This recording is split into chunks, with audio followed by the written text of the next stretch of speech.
Welcome back, everybody, to Coffee Unlimited with J and D. This is Janelle, and I'm with my wonderful co-host Danielle, where we talk every week about a topic that is whatever topic is on our minds that week. So if you've been following us lately, you might know how these work, but we don't necessarily prep for these conversations. It's just we connect the morning of our recording to say what's on our mind, and then we grab our coffees and we have a chat. And so hopefully, as you're tuning in, you can feel like you're at the coffee table with us, listening in and enjoying the conversation. So today, I wanted to talk about a topic that Danielle brought up in her newsletter last week, which I subscribed to and I read last week, and it has been on my mind ever since.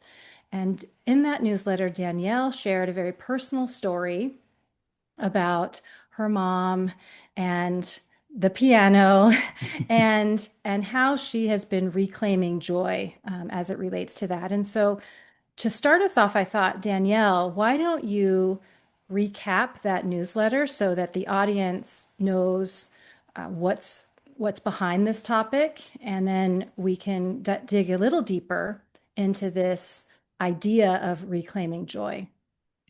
Thanks, Janelle. So, my newsletter was about reclaiming joy through the piano and all the memories that are attached to me practicing piano. And so, my mother passed away 10 years ago. And just a couple weekends ago, I was celebrating her 10-year anniversary, the 10-year anniversary of her passing or death. It's still challenging to use that D word. Even in the Mm, newsletter, I was kind of going like, oh, death. It just always feels like it's in bold, even though it's been 10 yeah. years, but I'm like trying to Mm. get a little bit more accustomed to using that term. So our good friend Gina had texted me that morning and said, I'm going to go see John Batiste tonight. And she wasn't inviting me. She was just letting me know that's what her plan was. And I thought, oh my gosh, John Batiste is playing tonight. Maybe that's a great way to celebrate the 10-year anniversary of her death. So I was able to book two tickets last minute for Blanca, our oldest daughter, and me. And we drove down to San Diego at the Rady Shell, which was this gorgeous outdoor venue. Mm. And then when we got there, John Batiste, he first said, like his initial words when he walked up on stage were, "This is a celebration of life." And I just Wow. felt like, oh my gosh, I'm going to probably get choked up right now, even talking about it. But Mm. I was like, oh my gosh, he's speaking directly to me right now. And I'm sure others felt the same way. But I did feel like, oh, he's like honoring my mother's life. Here we are. And then he started to go on about this being a spiritual practice and how we can reconnect to love during this evening together. And his first piece was a Beethoven piece, just alone on the grand piano. And then that's when it hit me like all the years of my mom being this, which I know we've talked about my mom previously in our podcast. She was very supportive. And I would say she was not a tiger mom when it came to everything else. But when it came to piano, I don't know what it was, but maybe it's because I was in that piano Japanese friend group. So she probably had the peer pressure of all these other Japanese moms. And so the tiger mom was super out with that. I mean, she would have a stopwatch every time I played, and anytime I took a break, she would pause the stopwatch. And Wow. then I would have to play for a minimum of 30 minutes.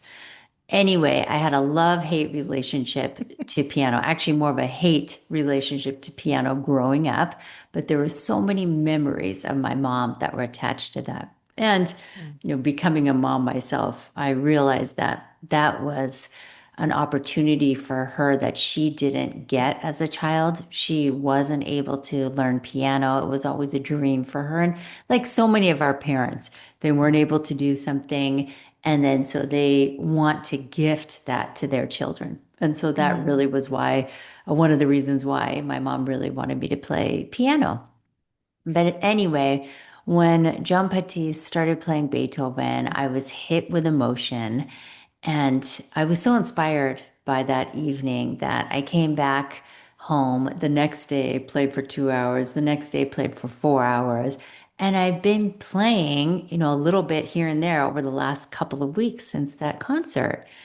And I recognized that there's so much joy in me being able to play piano now as an adult. I don't have the pressure of the Asian mom community, and those concerts and scholarships and competitions that I had to go through with that friend group as well, and the disappointment and all the tears and screaming matches we had. Mm-hmm. That's all of that. I think it was in the Joy Luck Club. Yeah. I feel like wasn't there a scene where the mom is like dragging the Yeah. daughter to play chess and she's Yes. screaming? Okay, yeah, that is Yeah. literally how it was at my house. I was hiding under, I don't know how I would think she wasn't going to find me, but I'm like, tucked under the armoire and she's dragging me out physically to get on the piano. But now my mom's ashes, they are on top of the piano. She actually Mm. bought this piano. She's bought both of my pianos for me. And for the last 10 years, her ashes have sat on top of the piano. And every time I sit and play, so I have played, over the last 10 years as well, it always brings me back to my mom. Like all the memories are there, Mm. but the joy of it. And, even now, just laughing about the dragging me Yes, from under the I can armoire. picture that. I can definitely picture that. I remember that scene in Joy Luck Club. For all of us Asians, I think that have seen the Joy Luck Club, there's such a relatable, like I've made every boyfriend I've ever dated watch the Joy Luck Club to Oh, understand my family. oh my gosh, that's so smart. Do not say that anything needs more soy sauce. That is a big no. Do not add flavoring to any of my mom's Right. dishes. I need to rewatch that. That movie was so Yes. great. Yes, but and I told you I immediately sent you a note after I read your newsletter because I was sitting in a coffee shop when I read that newsletter. And I was so struck with the emotion reading your newsletter. It brought me such a range of emotion, the heartache of losing a parent, the interesting twist in your story of how the piano was something that you loathed as a child, and Mhm. now it's something that brings you such deep, immense joy. And then this idea of reclaiming joy. I'd love to hear you because this is the first time we've been able to talk since your newsletter. What does what why did you choose the phrasing reclaiming joy specifically? Mm. Like what does reclaiming joy mean to you? I chose that because the piano was this thing that I loathed for so many Hmm. years, but there was this sense of joy, like kind of sprinkled throughout after I had stopped taking lessons, like after the pressure was off of competition, scholarships, that kind of stuff. I dabbled in piano, even in my 20s too, when my mom was still alive. I would play, and I even, taught voice lessons where I had to use the piano to accompany the singers. Mm. So there was that joy that was present when I would play piano. But it's kind of been like this on and off, life gets hectic. We start to focus on work. I'm never going to be a professional piano player. I'm never going to make any money playing piano. And so I felt like the piano was kind of pushed to the side because Mm. those responsibilities of life have taken over. And so after seeing John Batiste, it was like, okay, let me reclaim this practice that brings me joy just for me without any kind of attachment to an outcome of I need to be good or this needs to now become my profession or any other Mm. pressure that I grew up with about Hmm. piano. So it's like, I'm going to reclaim joy through the piano just for myself and Mm. suck and like go over these measures, like so I like mess up all the time. And so like even yesterday, I was just playing Bach over and over and getting stuck on one of the measures and just, going there's so much presence. I almost feel like it's a meditative experience when you can just get so immersed, like how some of the athletes talk about the flow state. You Yeah. get so immersed, and then you're like, oh my gosh, I've been working on this for 2, 3 hours now. Like, where did the time go? So that's Wow. why I chose that term, reclaiming joy, because it doesn't have the attachment of, any kind of outcome. And it's really just for me. Mm, I love that. I love that. Something that I also responded to or reacted to with this idea of reclaiming joy was the power in it. There's almost, it's like, it's as if it's an active choice that you're asking us to make. Mm, And it really, because you did ask a question at the end of your newsletter. I think you asked the readers like, what is the practice that you're going to reclaim? mm-hmm. And and that was a beautiful reminder to me that I can reclaim anything at any time I want. I can do that. I can. I really can. And I can Yes. claim it. Even if maybe it's not even a reclaiming, maybe it's just a claiming if I haven't claimed it before. But taking the action ourselves to find the joy in whatever we want to find it in. And even if it is just for us without some outcome for the benefit of others or for the benefit of ourselves. You Yeah. know what you made me think of just now when you were talking about how you'll never be a professional pianist. You're not going to make money doing it. I'm not going to be John Baptiste. But because a lot of people, so for instance, my father-in-law's visiting right now, and I told him that we were going to be. I said I had something at 1 o'clock today, and Mhm. so he said, "Oh, is this some consulting gig you've got?" And I said, "Actually, my really good friend and I have a podcast." And he said, "Really?" I said, "Yeah." And I said, "We do it every week. It's usually on a Tuesday. We sit down, we record." And it's just something that we do without any intention of making money off of this. I We have are no idea how unattached. many, we are unattached. I have no idea how many people listen to this podcast. I don't try to mine data analytics from our show at all. I don't even know how to do that. I have no idea how to look up how many people have listened to our podcast. And it doesn't even occur to me to look at it because for me, I do it because it brings me so much joy. I think it's so fun Mhm. to catch up with you every single week. It's a good reason to see your face every week, and it's fun to talk about different topics, and it really brings me joy, and I don't need anything else from it. Mhm.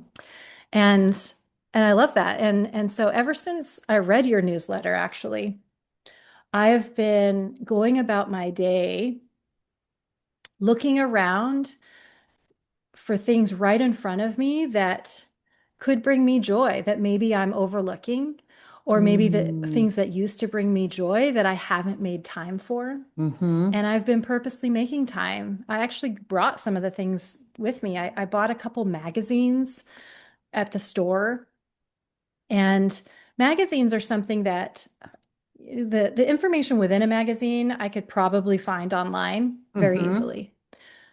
And at the same time, when I was younger, like probably in my 20s, when I had the money to buy magazines myself, I used to love purchasing a magazine, finding a little corner of the house and sitting there just flipping through, leisurely flipping through a magazine and taking in every page, the smell of it, the color, the content, of course. I keep a lot of magazines just in case I want to cut something out and make a vision board Mhm. or I want to revisit an article. And so, but I haven't purchased a magazine in probably over a year at least. But I bought two that caught my eye. These are both ones that I used to purchase a lot of in the past. And just having them and knowing that I can carve out an hour of my day and sit and thumb through this magazine makes me so happy. And so what I told myself is I'm going to keep buying magazines when they come out every month or quarter, whatever the cadence is. I'm going to buy them, and I'm always going to do that for myself, even though they cost so much. This one was 17.99 here in Canada for one magazine. It's Oh the my Oprah gosh. magazine. I used Oprah to magazine. love buy magazines too, but it's been a really long time since I bought one. Right. I didn't realize Yeah. they were so expensive now. Yeah, they've gotten so expensive because I many thought of they're them are like, quarterly now. oh, okay. So they tend to be a little bit bigger and less frequent, but yes, they can be in the 20s, $20. I bought one, I think the last time I bought one over a year ago, it was 20 some dollars for this magazine. And that Mm, was when I thought this is too expensive. I shouldn't be, I can get this mm-hmm. online. I shouldn't be paying. But what I realize is joy is priceless. Truly, Yes. truly, joy is priceless. So if this magazine brings me a lot of joy to sit down with it, even if it's 17.99, it's worth it. Because Absolutely. joy is a very specific feeling. It's different than just happiness, right? Mm-hmm. It's something deeper than that. And I think it would do us all good to really think about what brings us joy and that pure innocent joy and prioritize that. Another thing I Yeah. brought with me today is a fountain pen. I spent a lot of money on this fountain pen. It's over $100 for this fountain pen. It's a Sailor fountain pen from Japan, imported from Japan. And I got into fountain pens about 3 years ago with my journaling. Mm-hmm. And it was quite an investment. You know, you buy the inks and you get the nice fountain pen and the different nibs for a fountain pen. They have fine and extra fine and medium, all that. I got really into it, but they're expensive. The inks are expensive. It's also time consuming, you know, to clean out the nib, clean out the fountain pen when you're replacing the inks. And so I put it aside for a while because I told myself that it was too expensive of a hobby. I could just Mm. use a gel pen and I'd be happy as well. But that's the thing. I'm happy with gel pens, but something about sitting down with a fountain pen where I've Yeah. filled the ink, I chose the color, and then there's this almost calligraphy aspect to writing Mm. with a fountain pen that brings me a lot of joy. Even having to wait for the ink to dry, there's Yeah. something about that that brings me joy, like that it takes a little time. I have to slow down Mm-hmm. before I can flip the page. Otherwise, it'll smear and smudge. And there's something about taking the time to slow down, to clean my fountain pen, to refill the ink that I really, really enjoy, as silly as it sounds. It So doesn't sound silly at all. oh, It actually thank sounds you. like a ritual. Oh, I like that. Yeah. Yeah, I Right. think And it I is. mean, we're caught up in this time where it's like we think everything needs to be fast. Mm. Right? Like why do we have to use a gel pen? Like I love that you're taking the time and waiting. Like I think we could all find value in cultivating more patience and waiting. Like if we think about even photography, right? And digital versus film. Like there is an art and a ritual of waiting for that film to be processed and being in a Hmm. dark room and seeing that come like we've completely bypassed that with digital photography now. I feel like there's a movement towards, I mean, maybe it's a very small movement, but I want to be a part of this slowing down movement Hmm. where we can appreciate those things like preparing that felt, is it felt? Fountain. Oh, Yeah, fountain, fountain pen. fountain, Hmm. Yep. fountain pen. Like I didn't know anything about that. And I mean, Yeah. even like calligraphy and Yeah. just slowing, I think there's a lot of value in bringing that back into our lives. Yeah. So not Yeah. everything is instant. I like that. I've certainly felt a difference in myself by choosing joy, by choosing this, Hmm. by after I purchased those magazines and I was holding them in my hand as I left the store. And then when I got my fountain pen, which I have this really nice case for it, you know, there's just, Yeah. and it's been tucked away in the back of a cabinet, but I brought it out and then, you know, pulling it out, getting the bottles of ink. I felt different. There's just Hmm. something about choosing this and knowing full well what it entails, that yes, I'm going to have to take more time with this. Yes, it's going to take me an extra 10 minutes to clean this out, to refill the ink, to get the fountain pen ready. I know all of that, and yet I know the joy that I'm going to feel when I use that fountain pen.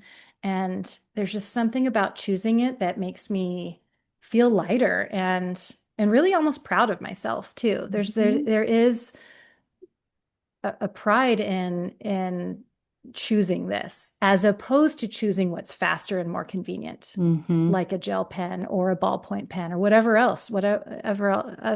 anything I could have used in my journal. Yeah. So you've really, I just all this to say your newsletter, Danielle, really inspired me. And I really do hope I want to be part of this movement as well, this slowing down, this simplifying life and slowing down and finding joy, the truly Mhm. finding joy.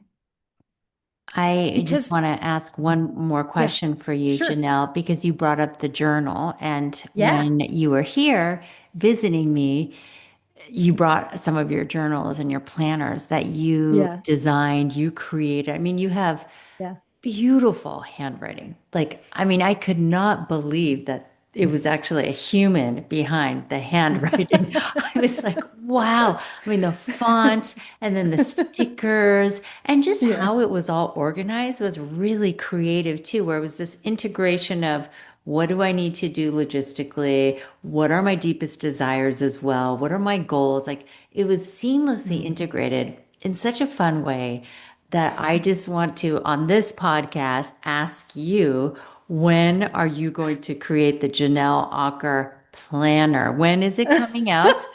Because I want it for holiday. Oh, that is so sweet. I love that you've asked that. I've thought about it. I have thought about it because I've followed other creators that make journals or planners and agendas. And and I what I've done now and what you saw is my own, they call it Franken planning. There's an actual term for this.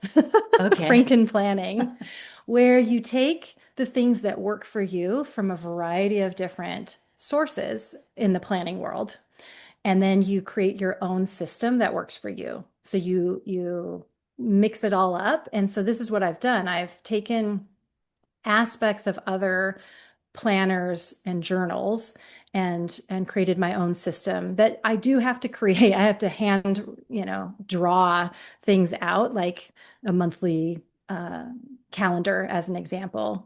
For the month of October coming up, I hand drew the calendar for October. And that in itself actually is another example of something that takes extra time and yet brings me so much joy. So I have thought about, gosh, why do I do all this? And what is it for? And but also who else might benefit from it? So I have thought about creating one. And that's a very nice reminder that, this has been in the back of my head and that maybe there is a place for that. So I don't know when it will come out, but I promise that it will come out at some point. I'm going to make one. I I love am. that. I am going to purchase it. I was like, this is so beautiful. Oh, I mean, I've never seen a planner, agenda, journal that was so beautiful. And I feel well, like there thank would you. be so many people who maybe don't have that skill set or even desire. Like, Mm. that's not the way that I would find joy is by building Hmm. my own planner. But Yes. I have joy if there's a beautiful planner that's already there for me, Already laid out. prompting me. Yes, they're like, Yes. oh, yes, what are my desires this week? What do I need Yes. to do? And just in that playful, creative way that you laid out. Well, thank you, Danielle. It is a nice reminder that someone could benefit from it, and who Absolutely. may not want to draw their planner out themselves, but Hmm. would like to have a planner that prompts them to capture their highlight of the day and prompts them to think about what, three things they are most important this week. So, yes, I'm going to do that. Thank you. Thank you, Janelle. Well, thanks for this wonderful conversation. I'm appreciative that we talked about joy and reclaiming it and the difference between joy versus happiness. And so, if you're enjoying these podcasts as much as we are, I hope you subscribe. And if you have any comments or questions for us, you can always find us on Instagram at Coffee Unlimited with J and D. Until next time, thanks, Janelle. Thanks, Danielle.